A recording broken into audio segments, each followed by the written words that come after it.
গত 2রা মার্চ 2026 তারিখে কয়েকটি জাতীয় ও স্থানীয় সংবাদপত্রে আমাকে এবং রাজশাহী মেডিকেল বিশ্ববিদ্যালয় প্রশাসনকে জড়িয়ে প্রকল্পের 9% চাওয়া অভিযোগ সরকারের সংবাদটি পরিবেশন করা হয়েছে। তা কেবল ভিত্তিহীন নয়, বরং এটি একটি সুসংগঠিত অপরাধী চক্রের চরিত্র হরণের অপচেষ্টা। আমি দৃঢ়ভাবে বলতে চাই, এই সংবাদে কোনো সত্যতা বা নৈতিক ভিত্তি নেই।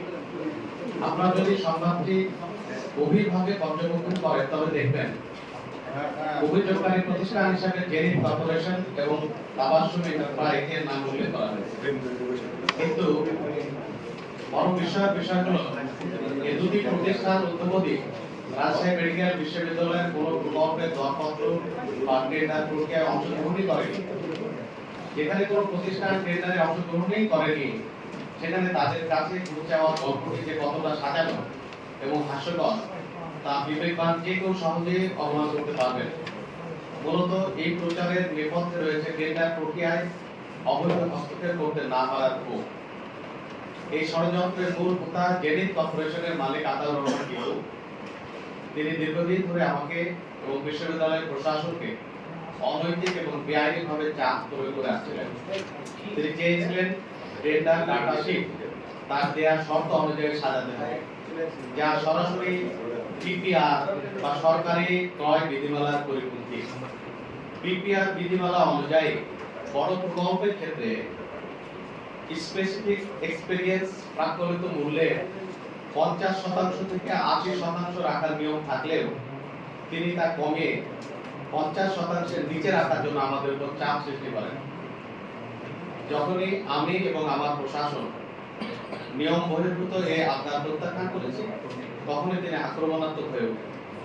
গত 24শে ডিসেম্বর 2025 তারিখে তিনি আমার এবং আমার বিশ্ববিদ্যালয়ের কর্মকর্তাদের হোয়াটসঅ্যাপে মেসেজ, কল এবং একাধিক ভয়েস মেসেজ পাঠিয়ে সরাসরি হুমকি দিয়েছে বর্তমানে তারাই দেশ পরিচালনা করছেন এবং তাদের শর্ত মোতাবেকই সবকিছু করতে হবে।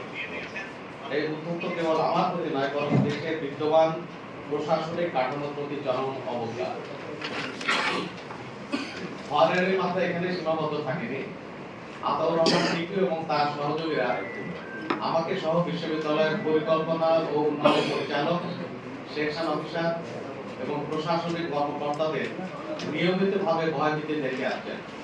তারা সরাসরি হুমকি দিয়েছেন যে তাদের চাহিদা মোতাবেক কাজ না দিলে আমাদের উপর শারীরিক লাঞ্ছনা করা হবে এবং এক পর্যায়ে সে প্রাণনাশের হুমকিও প্রদান করে। ক্ষমতার দাবি থেকে কর্মকর্তাদের উপর আধিপত্য বিস্তারের যে চেষ্টা, তা দাপ্তরিক শৃঙ্খলা ও নিরাপত্তার জন্য চরম বিষয়। আমাদের কাছে তাদের এই অনৈতিক আবদার রাজনৈতিক প্রভাব খাটানোর চেষ্টা এবং প্রাণনাশের হুমকির যাবতীয় ডিজিটাল প্রমাণাদি, যেমন ভয়েস রেকর্ড, হোয়াটসঅ্যাপে মেসেজ স্ক্রিনশট সংরক্ষিত রয়েছে, যা আমরা ইতিমধ্যে কয়েকটি গোয়েন্দা সংস্থাকে অবহিত করেছি।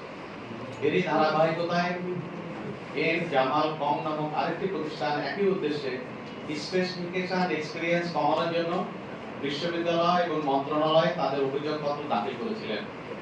বিষয়টি নিয়ে যখন মন্ত্রণালয় আমাদের কাছে জানতে চায়, তখন আমরা সরকারি বিধিবিধানের সুনির্দিষ্ট ধারা উল্লেখ করব আমাদের অবস্থান পরিষ্কার করেছি।